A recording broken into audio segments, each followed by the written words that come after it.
Assalomu alaykum hurmatli advokatlar va hurmatli hamkasblar. Gos advokatlar, ya'ni davlat hisobidan yuridik yordam ko'rsatayotgan advokatlar diqqatiga. Endilikda siz navbatchilik asosida yuridik yordam ko'rsatayotgan bo'lsangiz, demak ish yuritingizdagi ish haqidagi ma'lumotlarni o'zingiz ushbu tizimga kiritishingiz mumkin bo'ladi. Demak, mana shu siz kiritgan ma'lumotlar asosida tergovchi tasdiqlagandan so'ng, demak bazada ushbu ma'lumotlar ko'rinadi. Va mana shu ishlar haqidagi ma'lumotlarni qanday qilib e-advokat platformasiga kiritish kerakligini birgalikda ko'rib chiqamiz. Demak, birinchi navbatda biz o'zimizning e-advokat platformasidagi sahifamizga kirib olamiz. Demak, mana sahifamizga kirdik.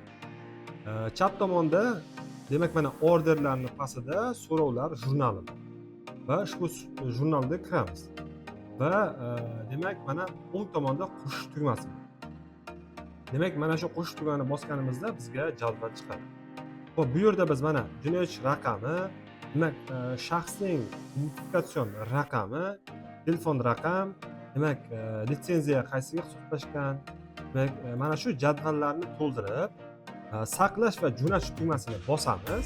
Demak, mana shundan so'ng ushbu tergovchining elektron bazasiga yuboriladi. Tergovchi ko'rib chiqib, tasdiqlagandan so'ng, demak, so'rov yuborilgan hisoblanadi.